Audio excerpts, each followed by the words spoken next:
আসসালামু আলাইকুম। আপনারা সবাই অবগত আছেন, আজ প্রায়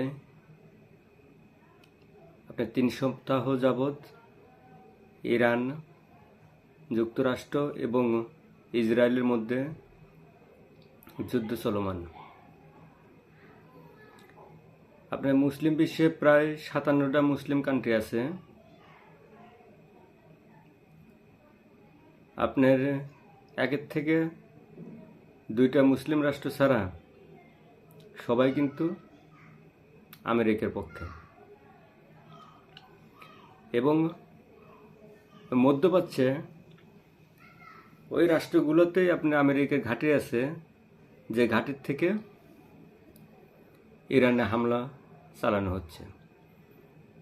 এবং ইরানের সর্বোচ্চ নেতা আয়াতুল খামেনি এবং সর্বোচ্চ নিরাপত্তা পরিষদের প্রধান আল জারিকেও হত্যা করেছে, এবং বেশ কিছু আপনি বিজ্ঞানী এবং সামরিক বাহিনীর কমান্ডারদেরকে হত্যা করেছে, যার পরিপ্রেক্ষিতে ইরান কিন্তু মধ্যপ্রাচ্যের আমেরিকার যেসব রাষ্ট্রে ঘাঁটি আছে প্রত্যেকটা রাষ্ট্রেই হামলা চালাচ্ছে। এরই পরিপ্রেক্ষিতে গতকালকে যখন ইরানে সর্বোচ্চ তেল উৎপাদনকারী প্রতিষ্ঠানে হামলা চালায় আমেরিকা এবং ইসরায়েলের যৌথ বাহিনী, তার পরিপ্রেক্ষিতে কাতারে ইরান হামলা চালায়। আর সেই হামলা চালানোর কারণেই আমেরিকার দোসর বা আমেরিকার বন্ধু সৌদি আরব আপনি মুসলিম উম্মাদের বা আপনি মধ্যপ্রাচ্যে আরব লীগের এক জরুরি বৈঠকে ডাকা হয় পররাষ্ট্রমন্ত্রীদেরকে নিয়ে। সেই বৈঠকে আজকে সিদ্ধান্ত নিয়েছে আপনি 12টা দেশ, পাকিস্তান থেকে শুরু করে আপনি তুরস্ক পর্যন্ত, সৌদি আরব, কাতার, বাহরাইন, আরব আমিরাত, কুয়েত, এরকম 12টা দেশ সিদ্ধান্ত নিয়েছে যে 12টা দেশ একযোগে ইরানে হামলা চালাবে। এখন আমার প্রশ্ন হলো, ইরান কিন্তু আপনার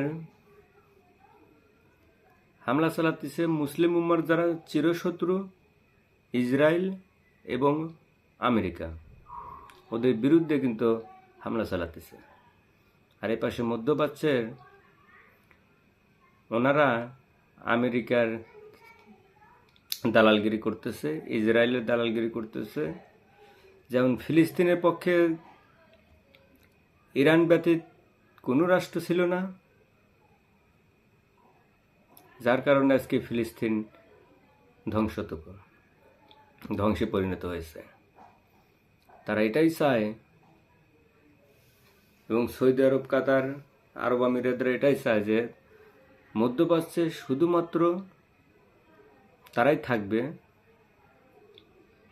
তাদের উপরে যেন কেউ কথা বলতে না পারে। এবং তারা তাদের রাজতন্ত্র, তাদের যে দেশের যে শাসন ব্যবস্থা, রাজতন্ত্র, ওটাকে টিকিয়ে রাখার জন্য আমেরিকার দালালি করে,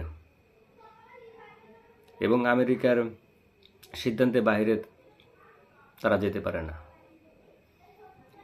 এমন এক সময় আসবে যখন আপনার ভূখণ্ডে আমেরিকায় আঘাত হানবে, কিন্তু আপনি কিছুই করতে পারবেন না,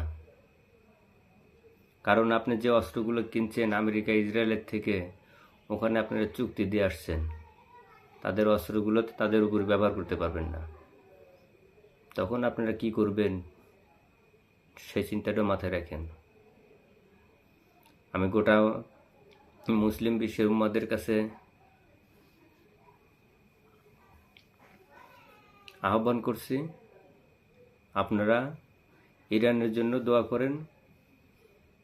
ইরান যেন যুদ্ধে যেন জয়লাভ অবশ্যই করে, কারণ ইরান যদি হেরে যায় তাহলে মধ্যপ্রাচ্যে কিন্তু আপনার ইসরায়েলের যে একটা ম্যাপ বানিয়েছে গ্রেটার ইসরায়েল, সেটা কিন্তু পরিণত হয়ে যাবে। আর তখন আপনার জর্ডান, ফিলিস্তিন, বাহরাইন, ইয়েমেন, তুরস্কর কিছু অংশ, সৌদি আরব, কাতার, এগুলো সব কিন্তু ইসরায়েলে হয়ে যাবে। ইসরায়েল আপনি দখল দিয়ে নেবে। তো অতএব আপনারা সাবধান হয়ে যান। এখনও সময় আছে। ইরানের পক্ষ নেন, মুসলিম উম্মার পক্ষ নেন, সৎ পথে থাকেন, আমেরিকার দালালগিরি বাদ দেন। এটা আপনাদেরও যেমন ভালো, মুসলিম উম্মার জন্য ভালো। আপনি হয়তো চিন্তা করতেছেন যে আমেরিকা যদি পক্ষে না যায় তাহলে আমাদের তো রাজতন্ত্র থাকবে না, আমাদের ক্ষমতা তো থাকবে না। আপনাদের ক্ষমতা কিছুদিন পরে এমনি চলে যাবে। আমেরিকার পক্ষ নিলেও চলে যাবে, না নিলেও চলে যাবে। আপনাদের যে ভাবসাব, আপনার এক মুসলিম হয়ে আর এক মুসলিমের আমরা পাশে দাঁড়াচ্ছি না। লাস্টে এমন পর্যায়ে আসবে, আপনার উপরে যখন আঘাত হানবে তখন কিন্তু কেউ আপনার পাশেও থাকবে না। সেটা মাথায় রাখবেন। আমি সব সময়ের জন্য ইরানের মঙ্গল কামনা করি, ইরানের জনগণের জন্য মঙ্গল কামনা করি।